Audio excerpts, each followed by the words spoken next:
Social മീഡിയയിൽ എതിരാളികളില്ലാതെ മുന്നേറുകയാണിപ്പോൾ Meta. ഫേസ്ബുക്കും ഇൻസ്റ്റാഗ്രാമും വാട്സപ്പും ഇന്നു പ്രായഭേദമന്യേ ആളുകളുടെ ഇഷ്ടയിടമാണ്. എന്നാൽ ഇതിൻ്റെ ഉടമയായ മാർക്ക് സക്കർബർഗ് ഇവയെല്ലാം വിറ്റുകളയുമോ എന്ന ചോദ്യം ഉയരുന്നുണ്ട്. സാമൂഹ്യ മാധ്യമ രംഗത്ത് മെറ്റ വളർത്തിയെടുത്ത ഏകാധിപത്യ പ്രവണത അവസാനിപ്പിക്കാൻ അമേരിക്കയുടെ ഫെഡറൽ ട്രേഡ് കമ്മീഷൻ ഏറെ നാളായി പ്രയത്നിക്കുകയാണ്. സോഷ്യൽ മീഡിയ വിപണിയിൽ ഒരു കുത്തക സ്ഥാപിക്കാൻ വേണ്ടിയാണ് മെറ്റ കമ്പനി 2012 ഇൻസ്റ്റാഗ്രാമും 2014 വാട്സപ്പും ഏറ്റെടുത്തതെന്ന് US ഫെഡറൽ ട്രേഡ് കമ്മീഷൻ ആരോപിക്കുന്നുണ്ട്. ഇതിന്റെ ഭാഗമായി മെറ്റ പ്ലാറ്റ്ഫോമുകളുടെ ഉടമയായ മാർക്ക് സക്കർബർഗ് നിലവിൽ വാഷിംഗ്ടൺ DC-യിൽ വിശ്വാസ ലംഘനത്തിന് വിചാരണ നേരിടുകയാണ്. 2020 FTC മെറ്റയ്ക്കെതിരെ കേസ് ഫയൽ ചെയ്തത്. വാങ്ങുക അല്ലെങ്കിൽ ഇല്ലാതാക്കുക എന്ന നയമാണ് മെറ്റയുടേതെന്നാണ് FTCയുടെ ആരോപണം. വർഷങ്ങൾ നീണ്ട പ്രയത്നങ്ങൾക്കൊടുവിലാണ് സക്കർബർഗും ചെറിൽ സ്റ്റാൻസ്ബർഗും മെറ്റയെ ഇന്നീ കാണുന്ന നിലയിലേക്ക് വളർത്തിയെടുത്തത്.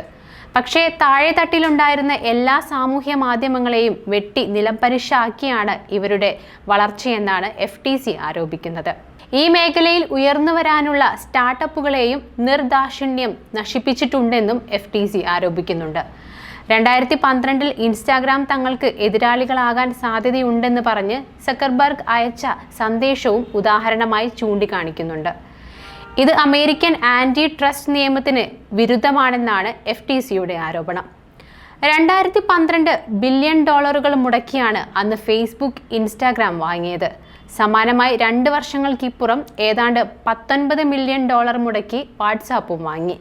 ബൈറ്റ് ഡാൻസിന്റെ ടിക്ടോക്കും ഗൂഗിളിന്റെ യൂട്യൂബും ആപ്പിൾ മെസ്സേജിംഗ് ആപ്പുമെല്ലാം ഒരു വേള സക്കർബർഗ് തകർക്കാൻ ശ്രമിച്ചുവെന്നും ആരോപിക്കുന്നുണ്ട്. എന്നാൽ കഴിഞ്ഞ 17 വർഷമായി ലോകത്തിന് തങ്ങളെ അറിയാമെന്നും ചൈനീസ് ഉടമസ്ഥതയിലുള്ള ടിക്ടോക്കുമായും യൂട്യൂബും എക്സുമായൊക്കെയാണ് തങ്ങൾ മത്സരിക്കുന്നതെന്നും മാത്രമാണ് മെറ്റയുടെ മറുപടി.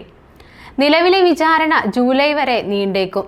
FTC വിജയിച്ചാൽ ഇൻസ്റ്റാഗ്രാം അല്ലെങ്കിൽ വാട്സപ്പ് വിൽക്കാൻ മെറ്റയെ നിർബന്ധിക്കുന്നത് പോലുള്ള നടപടികൾ ഉണ്ടാകും.